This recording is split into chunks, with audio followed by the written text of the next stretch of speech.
Shalom Kingdom People.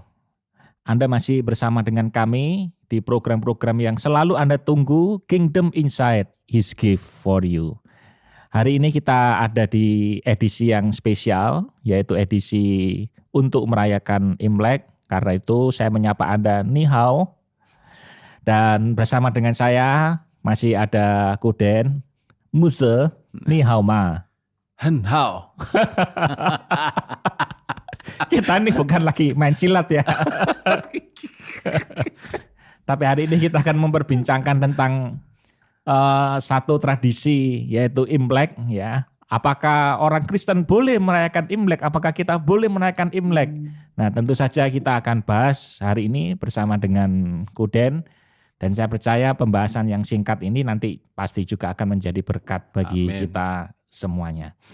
Satu kali Yesus pernah mengajar ya di dalam 1 Korintus 9 ayat 19 sampai 23 melalui Rasul Paulus. Dikatakan begini, sungguh pun aku bebas terhadap semua orang, aku menjadikan diriku hamba dari semua orang, supaya aku boleh memenangkan sebanyak mungkin orang. Demikianlah bagi orang Yahudi aku menjadi seperti orang Yahudi, supaya aku memenangkan orang-orang Yahudi. Bagi orang-orang yang lemah aku menjadi seperti orang yang lemah, supaya aku dapat menyelamatkan mereka yang lemah. Bagi semua orang aku telah menjadi segala-galanya, supaya aku sedapat mungkin memenangkan beberapa orang dari antara mereka. Segala sesuatu ini aku lakukan karena Injil. Amin. Ya. Nah, Kuden, sebetulnya secara sederhana kita memahami tradisi itu apa ya? Mungkin kita pakai definisi yang a bit formal lah ya. Iya. Ya, jadi kalau menurut KBBI, Kamus Besar Bahasa Indonesia, tradisi itu adalah satu adat kebiasaan turun-temurun, maksudnya Iya, diturunkan dari diturunkan nenek moyang dari nenek yang moyang. sampai hari ini Masih dilakukan nih. dijalankan atau dilakukan di dalam masyarakat. Iya. Yang di dalamnya juga terkandung itu sebuah penilaian atau anggapan bahwa itu adalah merupakan cara-cara Iya. yang baik yang dilakukan atau dikerjakan atau yang dianggap benar. Iya. Jadi kira-kira tradisi itu sesuatu yang dari nenek moyang yang dilakukan tapi itu dianggap benar dan baik. Dan baik ya. Jadi Kira-kira, kalau ada ya. sesuatu yang dilakukan tapi itu enggak benar dan enggak baik, maka itu bukanlah arti daripada tradisi. Tradisi dalam konteks lokal ya. Artinya tiap lokal atau tiap area, tiap daerah, tiap suku, tiap sebut apa aja, itu kan anggapannya terhadap yang benar, yang salah, yang baik, enggak baik itu kan beda-beda. Iya, tergantung dari ini tergantung ya, dari kesepakatan masing-masing. Iya, tergantung dari apa yang mereka percaya dan yakini. Ya kan, tentang apa yang kebiasaan yang dilakukan itu. Gitu. Nah, kalau kita mengkaitkan tradisi ini dengan Alkitab, apakah relevan, Kuden? Atau bagaimana relevansinya antara Alkitab dengan tradisi kira-kira? Ya, dalam Kolose pasal 2 ayat yang ke-8 saya bacakan ayatnya. Itu Paulus mengingatkan supaya jangan ada yang menawan kamu dengan filsafatnya yang kosong dan palsu menurut ajaran turun-temurun dan roh-roh dunia. Tetapi dikatakan tidak menurut Kristus. Jadi sebetulnya saya percaya yang namanya tradisi itu ada yang baik, tapi juga sebagaimana ada yang baik, ada yang tidak baik. Ya kan? Nah, tentu saja kita harus kalau melihat relevansi dengan firman Tuhan, tentu saja kita harus melihat sekarang itu pada kacamata firman. Atau apa yang menurut Paulus tadi berkata harus menurut Kristus. Ya, jangan sampai kemudian apa yang di luar itu menawan kita atau kita menuruti. Dikatakan ada yang disebut dengan di situ filsafat kosong dan palsu, ajaran dikatakan turun-temurun ya, dan roh-roh dunia. Jadi memang kenapa kok ini tidak sesederhana yang dibayangkan. Seringkali orang bilang halah gitu aja, enggak usah terlalu dipermasalahkan. Nah, kalau ada spiritnya di belakangnya itu yang memang berbahaya. Begitu. Karena itu pasti akan mempengaruhi pola pikir kita dan kemudian cara hidup kita dan tentu saja gaya hidup kita at the end gitu. Jadi berpengaruh demikian. Nah, selama itu kemudian tidak bertentangan, selama itu kemudian tidak melanggar firman Tuhan atau tidak bertentangan dengan ajaran Kristus. It's okay ya. It's okay. Yeah. Itu berarti kan termasuk budaya yang baik. Budaya yang baik tidak hanya dalam sudut pandang banyak orang, tapi lebih spesifik lagi dalam sudut pandang kebenaran firman Tuhan. Amin ya. Ya, nah jadi teman-teman yang hari ini masih bingung ya dengan tradisi, apapun tradisi itu, tolak ukurnya sederhana ya, apakah itu membawa kita kepada Kristus atau tidak ya. Kalau itu tidak membawa kita kepada Kristus, tentunya itu adalah sesuatu yang nggak benar dan nggak perlu dilakukan. Oleh karena itu ya, kalau kita membicarakan relevansi Alkitab dengan tradisi ya, kita melihat bahwa di Alkitab sendiri ada beberapa cerita itu yang sebenarnya juga merupakan tradisi. Ya. Bagaimana tanggapannya itu jelas ya. Contoh misalkan di Perjanjian Lama kita melihat bagaimana Tuhan itu memerintahkan orang Israel untuk setiap tahun memperingati atau merayakan hari-hari tertentu atau hari-hari raya tertentu. Ya kan? Kita ada hari raya Purim. Purim mungkin agak beda ya. Purim itu karena Esther ya, peristiwa Esther ya. Tapi ada hari raya Pentakosta. Shavuot itu ya, Pentakosta kalau di kita sekarang Perjanjian Baru ya, Pentekost itu. Lalu ada hari raya Pondok Daun, hari raya seperti Imlek ini kan tahun baru. Ya kalau menurut tradisi Yahudi itu kan hari raya peniupan sangkakala. Ya jadi di mana mereka merayakan awal daripada tahun yang baru, memasuki satu siklus yang baru dengan meniup sangkakala. Biasanya mereka meniup shofar dan mereka merayakan itu gitu. Lalu kemudian ada hari raya penuaian dan ada hari raya namanya Yom Kippur ya, itu hari raya pendamaian ya.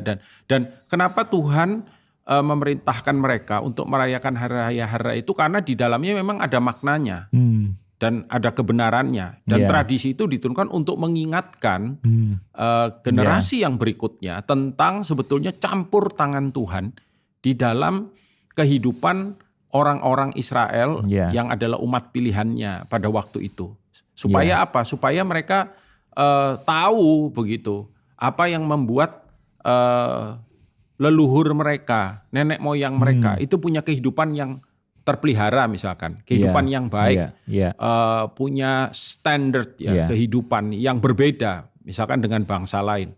Tuhan bilang lakukan itu untuk mengingat akan perbuatan-perbuatannya, dan yang terutama ya mengingat akan pribadinya sendiri, sehingga kemudian generasi yang berikutnya meneruskan apa yang bapak-bapaknya, orang tuanya sudah lakukan lebih dahulu. Maksudnya nilai-nilai yang nilai-nilai kalau kita bilang sekarang ya nilai-nilai kerajaan. Sebagaimana kita merayakan Natal, sebagaimana kita merayakan Paskah, sebagaimana yang seringkali dilupakan. Tapi saya percaya tidak kalah pentingnya adalah merayakan the ascension of Jesus, kenaikan Yesus ke surga, hari raya Pentakosta, hari raya Pentakosta gitu. Itu kan semuanya berurutan ya, untuk mengingatkan kita tentang apa? Tentang perbuatan-perbuatannya, karyanya, janjinya, dan kehendaknya tentu saja. Sehingga kemudian itu membentuk sebuah kultur atau sebuah budaya yang hari ini kan kita sebut, dan ini yang terus kita bicarakan, yaitu kingdom culture. Kingdom culture ya, betul.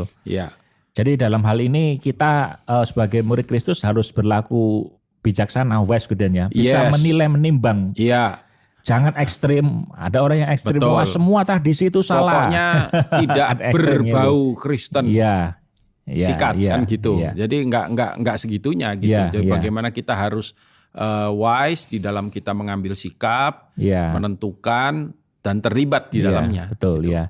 Nah kalau ngomong-ngomong tentang budaya Tionghoa nih Koden, dalam kita merayakan hari raya Imlek ini, ya kira-kira kebiasaan-kebiasaan apa yang dilakukan atau ada di dalam budaya Imlek ini yang harus dicermati gitu ya, supaya kita semua yang melihat dan menonton, menyaksikan podcast ini, kita tahu mana yang boleh kita kerjakan, mana yang nggak boleh, mana yang perlu dan mana yang tidak perlu. Walaupun itu boleh, tapi kalau nggak perlu ya berarti kan nggak perlu kita kerjakan. Betul ya. Jadi ada hal-hal memang yang kalau kita, ini saya juga belajar ya, karena kan saya kasih disclaimer dulu di depan. Saya bukan expert dalam Chinese tradition ya, atau lebih tepatnya ada memang orang yang tahu betul sampai sejarahnya, sampai tahunnya, sampai maksudnya konteksnya, sampai dirayakan Imlek ya. Jadi hari raya ini Chinese New Year yang Chinese biasanya kalau setiap Chinese New Year kan kita saling memberi selamat, memberi ucapan selamat satu dengan yang lain. Ya, jadi dalam bahasa Mandarin Xinian Kuai-le ya, atau Xinian Meng-en ya. Itu ya, jadi maafkan kalau lafalnya ini mungkin kurang tepat ya, karena kita sudah terlalu lama di Indonesia. Saya lahir besar, ya, jadi lidahnya lidah rawon gitu ya. Bukan atau lidah soto. Xinian Kuai-le, Xinian Meng-en ya. Dan tapi juga ada misalkan kayak begini, bahwa dipercaya ya kan, ini kepercayaan ini ya tradisi Tionghoa ya. Dipercaya bahwa sebenarnya kan rangkaian perayaan Imlek itu kan berminggu-minggu ya, nggak cuman satu hari yang seperti biasa kita lakukan kan ya. Jadi kalau nggak salah itu seminggu sebelumnya, lalu kemudian 2 minggu sampai Cap Gome itu nantinya sampai Cap Gome ya. Jadi salah satunya misalkan mereka percaya bahwa 1 minggu sebelum tahun baru Imlek itu pada tanggal 23 bulan 12 kalender Tionghoa ya, itu ada upacara misalkan hari raya yang mengantar dewa dapur Chaosen ya, dewa dapur, karena pada waktu itu dewa dapur akan naik ke langit. Dewa dapur ini dikasih tugas khusus sama dewa langit gitu ya, untuk mencatat ya. Iya, untuk ada di dalam rumah tangga itu supaya bisa mencatat apa saja yang terjadi di dalam keluarga tersebut. Bapaknya kayak apa, ibunya kayak apa, anak-anaknya kayak apa, mungkin anjing kucingnya, pembantunya kayak apa. Bagaimana perilaku mereka. Semua dicatat. Mereka benar nggak hidupnya gitu. Mereka bermoral nggak, mereka jujur nggak gitu ya. Mereka baik nggak gitu. Dicatat, lalu kemudian nanti si dewa dapur ini akan naik ke langit dan memberikan laporan, gitu, memberikan laporan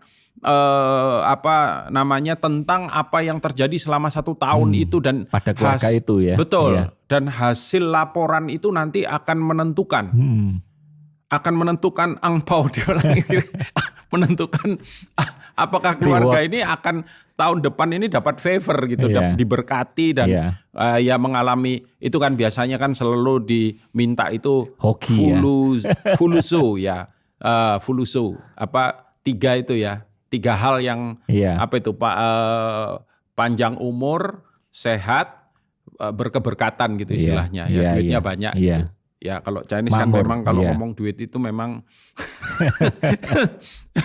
ya mirip-mirip Yahudi. Nah karena itu dewa dapur yang naik ini makanya biasanya selalu mereka kemudian sembayangan gitu. Supaya apa gunanya sembayangan? Sembayangan nyogok. Supaya laporannya nanti baik katanya gitu ya. ya. Kan salah satunya kan mereka ya termasuk kita dulu lah ya, itu kan ngasih kue keranjang itu. Kue keranjang tuh manis kan, tapi lengket-lengket gitu supaya mulutnya itu ketika ditanya sama dewa langit itu ngomongnya tuh nggak bisa terlalu lancar. Dan dikasih yang manis-manis ya. Supaya ngomongnya manis-manis. Iya. Baik-baik ya. Tentu saja ya ini sesuatu yang kelihatannya kita ketawa gitu. Kita masa sampai gitu. Tapi itu dipercaya itu buktinya. Dan kenapa kita tahu itu dipercaya? Ya itu dilakukan dari tahun ke tahun sampai hari yang ini masih hidup dalam tradisi ini. Nah tentunya ya kita yang sudah percaya, kita tahu bahwa darah Yesus yang menyucikan kita, yang melayakkan kita, korban Kristus gitu. Kehidupan kita yang dipimpin oleh Roh Kudus. Kita nggak perlu nyogok dewa dapur. Sembayang sama dewa dapur, kasih yang manis-manis di mulutnya supaya nanti dia ngomongnya yang manis-manis. Karena kita percaya bahwa Bapa melihat kita itu kan di dalam Kristus. Ya. kesempurnaan Kristus lah yang kemudian menjadikan kita orang benar. Tapi kalau kita makan kue ranjangnya nggak apa-apa toh Gorden Ya ya? nggak apa-apa, dan nggak harus cincia, nggak harus Imlek kan kita makan kue keranjang ya. Kadang-kadang itu kue dipotong-potong dikasih kayak telur gitu apa digoreng. Digoreng ya. Itu yang orang bilang Nikmat ya. kue enak tenan, atau dalam bahasa Mandarinnya Hao Hao Zhe. Sen Jing Ping ya. Oke. Lalu kemudian apalagi nyapu-nyapu ya, bersih-bersih ya biasanya. Bersih-bersih ya. Karena Iya. kalau sudah Imlek nggak boleh lagi nyapu-nyapu. Betul, itu dilakukan sebelum Imlek. Dilakukan ya, sebelum untuk Imlek. bersih-bersih. Iya kan? Iya. Dan itu juga menunjukkan apa, bahwa pengen kan rumahnya itu dalam keadaan bagus, dalam keadaan rapi, Iya. kan dalam keadaan bersih gitu. Iya. Nah, tapi kalau pada waktu Imlek sudah nggak boleh, karena kalau pada waktu Imlek nyapu-nyapu katanya itu bisa berkatnya hilang semua, kesapu keluar gitu. Termasuk orangnya juga harus dibersihkan Gorden ya. Orangnya dalam ya, kepercayaan itu iya ya. dong. Makanya kan selalu kan pakai baju baru, Baju kan baru itu kan gitu tradisi ya. kalau Iya. Imlek pakai baju baru. Seperti Pak Roy ini kan baju baru nih. Baju baru nih saya keliling pasar Ratu. Keliling pasar Ratu. Mau pulang baru ketemu Iya, ya. ini dosanya siapa coba yang suruh kayak begini? Kalau saya punya memang udah bertahun-tahun. Nah, lalu apa lagi? Nah, ini mungkin yang ini ya, acara menghormati orang tua ya, bahwa pada malam tahun baru tuh apa Iya. pai-pai itu Iya, ya, tipai ya. tipai ya. Nah, ya pada malam tahun baru kumpul, makan satu Iya, keluarga. iya. Ya momen di mana bahkan anak-anak yang dari luar negeri, yang dari tempat yang jauh sangat diharapkan Untuk kembali ke rumah induknya Gorden ya. iya, ke rumah induknya. rumah Ya, induknya. kalau zaman modern mungkin agak a bit loose lah ya sudah ya. Iya. Kalau memang misalkan begini, oh papanya tinggalnya di mana Kalimantan begitu. Anak-anaknya sudah di Surabaya semua. Biasanya papanya yang didatangkan ke Surabaya. Iya, iya. Ya karena ya cuman kalau kondisi Covid gini ya saya nggak tahu bagaimana ini sekarang ya. Iya. Karena kan memang juga kondisinya beda gitu. Tapi kalau dalam kondisi normal itu Iya. memang biasanya yang paling ketat ya itu anak dimanapun harus datang Harus pulang ke ya. rumah orang Orang tuanya, tuanya, gitu. iya. Tapi kalau yang sudah agak modern mungkin daripada lu datang jauh-jauh buang-buang Iya. duit ya biar papa aja yang datang sama mama. Iya. Didatengin anaknya, tiketnya lebih murah. Tapi intinya kan begini, Iya. intinya kan kumpul ya, Ada anak rasa cucu, kekeluargaan gitu rasa Gorden ya. kekeluargaan dan anak-anak, cucu-cucunya, anak cucunya diajari untuk Memberi hormat Memberi ya, hormat. kepada orang tua ya ya. kalau itu menurut saya ya sesuai firman kan, Iya. hormatilah Orang tuamu, ya. orang tuamu. Tapi ini kan juga artinya gini loh, jangan kita cuma menghormati orang tua pada waktu Imlek saja. Iya, iya. Kan gitu, Imlek tuh itu ya ekspresi istilahnya secara luar lah ya, gitu loh. Tapi yang lebih penting dari itu yang di dalam ini kan, Iya. gitu. Bahwa harusnya memang yang namanya menghormati orang tua itu perintah Tuhan supaya lanjut umurmu, Iya. kata firman Tuhan. Dan kan. harus kita lakukan setiap waktu, setiap Harus, saat ya. Betul, gitu loh. Nah, Iya. tapi ini jadi momen khusus di mana ada kumpul-kumpul, Iya, unity, iya. saling ketemu dan Iya. kemudian ngobrol dan membangun kebersamaan ya. secara fisik juga, nggak Iya. cuma secara batin kan gitu. Apalagi kalau keluarga besar gitu ya. Betul. Supaya saling mengenal satu dengan yang lainnya. Betul. Nah, Itu tapi sangat diperlukan. juga saya masih ingat dulu waktu saya masih kecil itu kumpul di rumahnya engkong saya itu Iya. kan, lalu biasanya jam 12 malam tuh ada sembayangan. Iya. Ya, sembayangan Dewa Langit itu Arwah leluhur meja, kan? Bukan. iya, itu juga arwah leluhur. Iya. Itu juga meja itu kan ditaruh di, dulu engkong saya itu rumah itu ada lotengnya, lalu Iya. ada pintu yang menghadap keluar seperti ke langit begitu. Nah, itu ditaruh di situ meja sembayangan, terus sembayang minta berkat dari Iya. Raja Langit itu kan, Dewa Langit. Nah, ini kita enggak gitu kan. Iya. Kita enggak biasanya kan ditaruh itu Buah-buahan, makan makanan ya. Iya, samcam itu. Itu apa namanya, gyoru. Itu paling enak ya. Iya. Ini Pak Roy kayaknya enggak terlalu hafal gitu-gitu. Iya kan. Lalu ngambil hio untuk sembayang ya. Iya. Minta berkat dari leluhurnya ya, lalu ya seperti itulah ya kira-kira ya. Dan biasanya apalagi udah yang paling populer ya. Painian, Painian. Hung Pao kan Iya. gitu. Ini yang ditunggu-tunggu biasanya ya. Iya, Hungpau itu yang anakku tiap tahun nanti pas Imlek aku iso entuk paling enggak kira-kira dia ngitung. Sudah ditarget ya. Sudah ada omsetnya. Sudah ada omsetnya. Kecuali tahun ini karena enggak terlalu kumpul kan. Iya, jadi enggak bisa diam Iya, ya. jadi gara-gara Covid ini enggak sepiro, dapatnya enggak terlalu banyak aku. Nah, yang tua juga senang kok, Den. Loh, jangan salah, kalau yang sudah menikah ya sudah seumuran saya ya. Iya. Saya bilang anak saya ya, kamu dapat, papa juga keluar. Iya. Pepok ya orang Surabaya bilang. Tapi ya itu ya merupakan sebuah momen yang penuh sukacita ya ketika ya kita saling memberi dan menerima ya. Menurut saya ini memberi merupakan dan menerima. Iya, ini sebuah kultur yang baik. Kenapa? Karena di situ kemudian kita saling memberkati kan. Iya. Saling memberkati begitu satu dengan yang lain dan kita lakukan itu dengan penuh sukacita. Gitu. Kurang lebih kira-kira kan itulah yang menjadi terjadi pada ini saat yang Imlek saya pahami gitu. Iya. Saya yakin kalau ada yang mendengar podcast ini dan kemudian saudara adalah expert dalam hal ini, mungkin ada hal-hal lain yang lebih detail, tapi basically ya saya rasa itu yang biasanya gitu dilakukan. Gitu. Nah, pertanyaannya boleh nggak kita lakukan itu, Koden? Nah, kalau saya ngomong intinya kan gini, intinya nomor satu yang kita harus wise tadi itu, yang mana yang sesuai firman, yang mana yang enggak. Enggak sesuai. Iya, kalau sembahyang leluhur, pasti enggak lah. Ya kan, udah jelas itu. Apalagi dewa dapur itu ya kan, kita enggak ada di dapur, kita cuma ada makanan di dapur. Ya, kenapa? Karena sudut pandang kita udah beda. Artinya kita ini umat perjanjian, umat yang ditebus, umat yang dikasihi, dan untuk itulah kita datang kepada Dia dan percaya akan karya-karyanya. Kita sujud menyembah hanya kepada Dia saja. Dalam Matius pasal 4 ayat 10 bagian B kan dikatakan engkau harus menyembah Tuhan Allahmu dan hanya kepada Dia sajalah engkau berbakti. Karena itu saya percaya bahwa ini harus jadi pegangan kita. Tadi kan di depan kita bilang kita akan menerima budaya. Saya percaya gini, budaya kan harus ngalami penebusan juga. Nah, penebusan budaya itu konteksnya apa? Firman. Ya kan? Artinya apa? Artinya budaya yang baik kita akan terima gitu. Tapi budaya yang tidak baik itu definisinya apa? Yang tidak sesuai firman. Kita pasti tidak akan lakukan itu. Gitu. Ya, jadi setiap budaya harus dicermati, difilter ya, dan dinilai itu dari kebenaran firman Tuhan. Ya, jadi kita mesti selektif ya, artinya sesuai dengan Alkitab atau tidak gitu.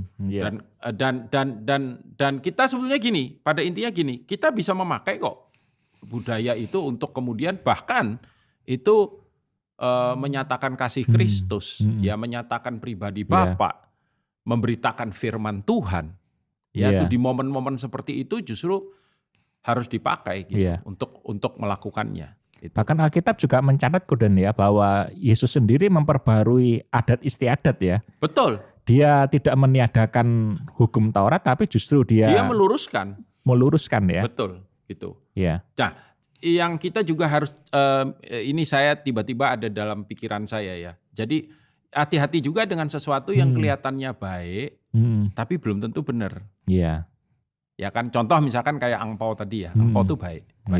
Tapi mungkin ya ada orang-orang ini khusus ya buat saudara-saudara mungkin yang merasa tidak mau kumpul keluarga karena malu. Kenapa karena malu? Ya mungkin agak kurang. Nggak bisa ngasihi seperti orang lain ngasih. Jadi intinya sebetulnya kan bukan ngasihnya. Intinya kan sebetulnya adalah kehadirannya. Kebersamaannya. Jadi nggak perlu malu kalau menurut saya, dan nggak perlu juga menarik diri.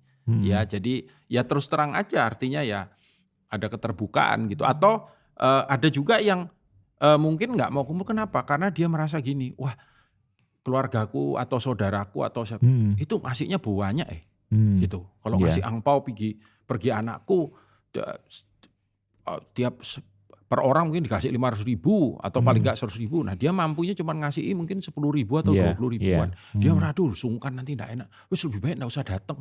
Nanti ya menurut saya mungkin kita enggak perlu sampai segitunya gitu. Jadi perlu hikmat lah ya artinya ya. Jadi kehadiran kita itu saya rasa lebih penting daripada sekedar ini tiba-tiba aja terlintas dalam pikiran saya gitu. Ya. Jadi kalau misalkan dan ini ada tradisi lain ya, yang mana misal ini ya, kita tidak ikut merayakannya, tapi kita ini semua keluarga kita mereka merayakan tradisi itu. Kira-kira apa yang mesti perlu kita lakukan ya? Ya. Untuk bisa supaya apa ya, nggak menyinggung. Nomor satu gini. Contoh gini ya, saya pernah satu kali diminta untuk ikut karena nih seluruh keluarga itu ke kuburan. Ya kan? Iya. Menurut saya ke kuburannya kan enggak apa-apa. Ke kuburannya loh ya. Saya juga setahun sekali ke kuburannya papi saya untuk ya ngecek ya kita bersihin, tapi kita nggak sembahyang di situ. Kita datang sebentar ngecek dibersihin, lalu biasalah kalau kayak di Yellow Flower itu ya. Di Kembang Kuning kan ada orang-orangnya yang jaga ya, ngasih mereka ala kadarnya. Oh ini ya kuburannya bapaknya ya gitu ya, untuk supaya ya enggak. Nah, kan enggak masalah ke kuburannya. Yang masalah adalah ketika kita ke kuburan lalu kita pai-pai di situ lalu kita berdoa itu minta sama engkong supaya kamu pinter. Padahal engkongnya itu lulusan SD, yang disuruh minta supaya pinter ini S2. Ya kan? Engkongnya kira-kira bilang, "Wah, engkong enggak ngerti lu sekolahnya S2 lah, engkong cuma."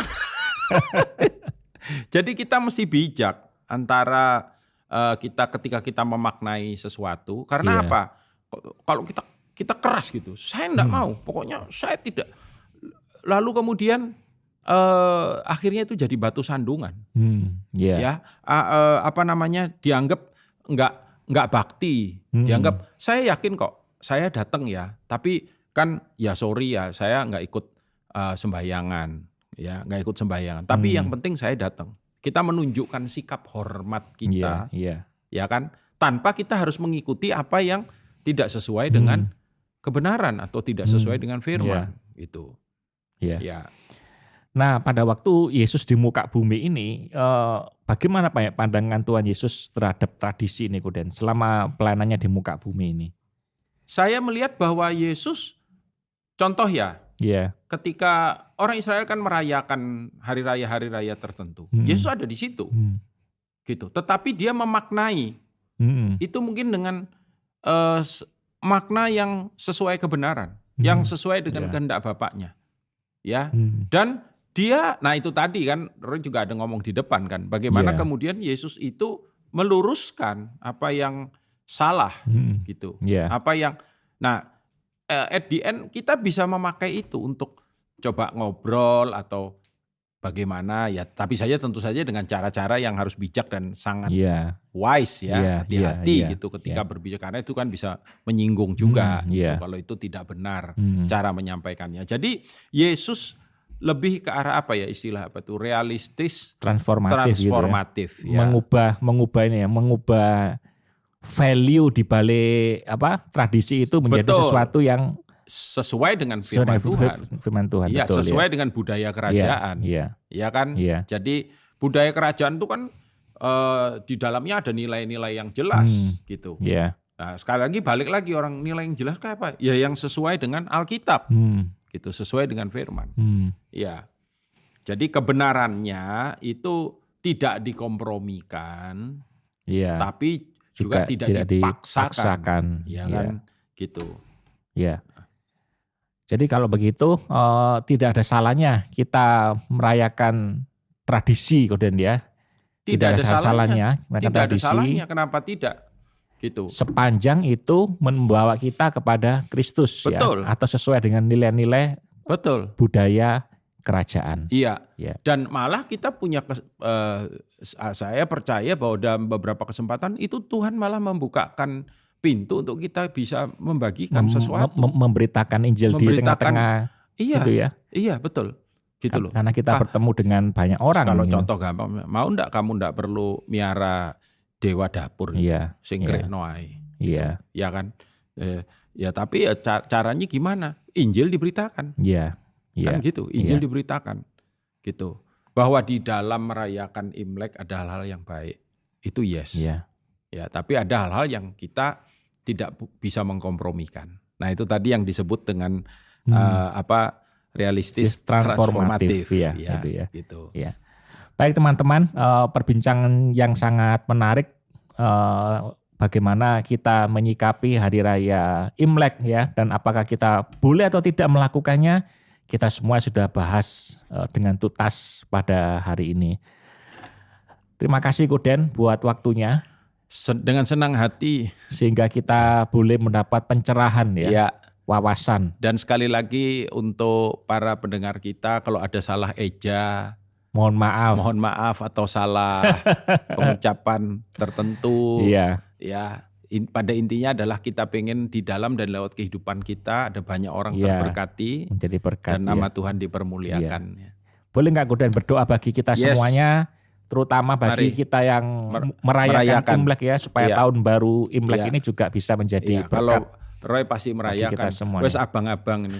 Ini angpau terbesar ya di angpau terbesar di studio. Mari kita berdoa. Bapa, terima kasih. Kami percaya Engkau Allah yang penuh hikmat, penuh understanding, dan in fact Engkau adalah sumber. Dan biar kiranya Tuhan Engkau senantiasa mengaruniakan kepada kami akan kebenaran yang daripada Engkau, sehingga kami bijaksana di dalam bersikap, di dalam mengerjakan dan melakukan segala sesuatu. Dan kami bersukacita dan bersyukur untuk tahun baru, tahun yang baru, khususnya untuk saudara-saudara kami yang merayakannya. Dan biar kiranya sukacita, damai, sejahtera-Mu boleh ada. Dan di dalam semuanya pribadi-Mu dinyatakan, Sang Raja. Dan Tuhan, datanglah kerajaan-Mu, jadilah kehendak-Mu di dalam setiap pribadi dan di dalam setiap keluarga dan di dalam setiap Tuhan community yang boleh merayakannya. Amin. Kiranya dalam perayaan itu Kristus dinyatakan. Bersyukur dan berdoa, dan kami memberkati semua yang mendengarkan akan podcast ini di dalam nama Tuhan Yesus, Raja di atas segala raja, Tuhan di atas segala Tuhan. Amin. Amin. Amin. Amin. Terima kasih Koden, thank you untuk waktunya bisa berbincang-bincang, sangat menyenangkan. Dan teman-teman jangan lupa ya untuk terus menyaksikan edisi-edisi berikutnya dari Kingdom Insight, karena saya percaya ketika kita menyaksikan perbincangan ini selalu ada His gift for you. God bless you.